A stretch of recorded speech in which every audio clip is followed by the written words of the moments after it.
एक समय में संत कहलाने वाला शख्स, लाखों अनुयायियों का विश्वास। एक समय था जब हजारों लोग इन्हें भगवान मानते थे। आज उसी नाम को कानून के सामने झुकना पड़ रहा है। वही व्यक्ति अदालत से अदालत तक राहत की भीख मांगता नजर आ रहा है। आज हालात ये है कि उन्हें हर कुछ महीने में कोर्ट में खड़े होकर जमानत के लिए गिड़गिड़ाना पड़ता है। नमस्कार, आप देख रहे हैं अपने शहर की खबर महारो जोधपुर। बहुत बहुत स्वागत है आपका। मैं हूं आपके साथ आंचल गुप्ता। महारो जोधपुर में आज बात आसाराम बापू की, जो अब ज्यादा दिन तक बाहरी हवा में सांस नहीं ले पाएंगे। दरअसल राजस्थान हाई कोर्ट से आसाराम को करारा झटका लगा है। कोर्ट ने आसाराम बापू की अंतरिम जमानत बढ़ाने से साफ इनकार कर दिया है। अब उन्हें एक बार फिर 30 अगस्त तक जोधपुर की सेंट्रल जेल में सरेंडर करना होगा। ये वही आसाराम हैं जिन पर साल 2013 में जोधपुर में एक नाबालिग लड़की ने यौन उत्पीड़न का आरोप लगाया था।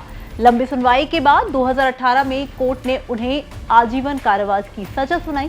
इसके अलावा गुजरात में भी एक और पीड़िता ने आरोप लगाया और वहां भी उन्हें सजा मिली। अब आसाराम एक नहीं 2 प्रदेशों में यौन अपराधी करार दिए जा चुके हैं।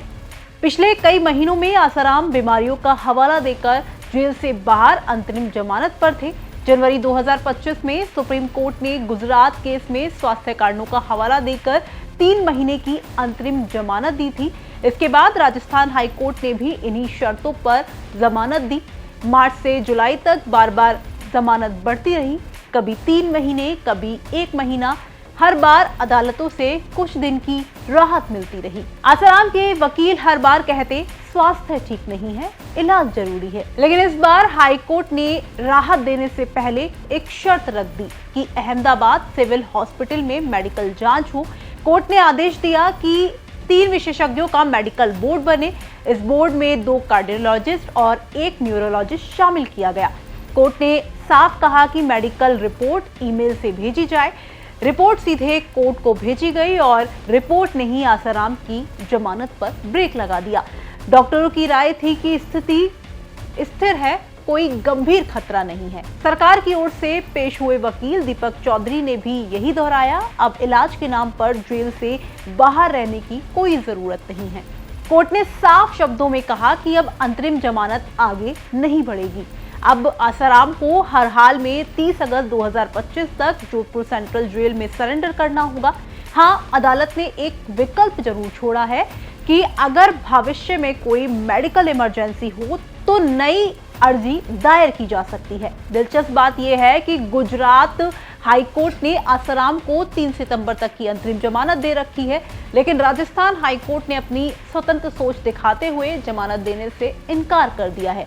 यानी एक राज्य कहता है कि ठीक है, रहिए बाहर, और दूसरा कहता है कि अब बहुत हुआ, जेल जाइए। यौन शोषण के आरोप में आजीवन सजा काट रहे आसाराम को राजस्थान हाईकोर्ट की जोधपुर बेंच से बड़ा झटका लगा है।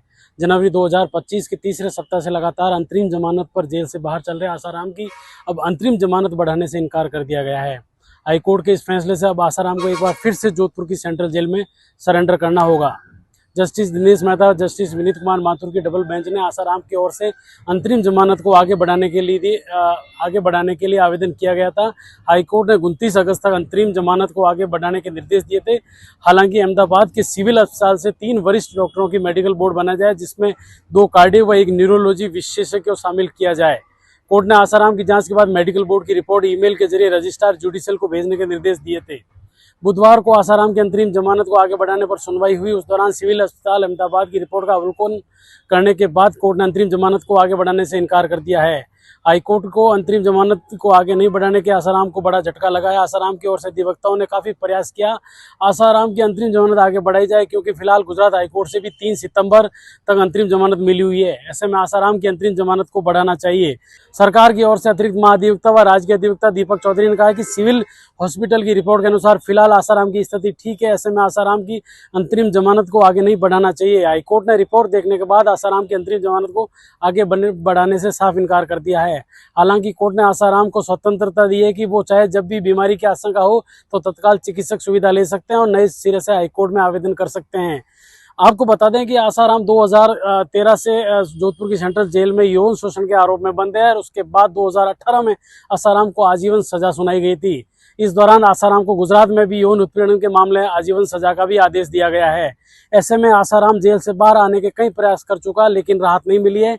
इसी 7 जनवरी को सुप्रीम कोर्ट से आसाराम को गुजरात केस में 3 महीने की अंतरिम जमानत मंजूर की गई थी, जिसके बाद आसाराम को राजस्थान हाईकोर्ट से भी उन्हीं शर्तों पर 3 माह की अंतरिम जमानत दी गई थी। अंतरिम जमानत पूरी होने के बाद आसाराम ने सेंट्रल जेल में सरेंडर किया था, जिसे 7 अप्रैल 2025 को आसाराम की अंतरिम जमानत को 3 माह के लिए बढ़ाया गया था।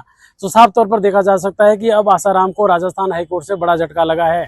कभी हजारों लोगों को धर्म का पाठ पढ़ाने वाला शख्स अब खुद कानूनी किताबों के पन्नों में उलझा बैठा है। कभी खुद को भगवान कहने वाले आसाराम अब कानून के आगे झुके हुए दिखाई देते हैं।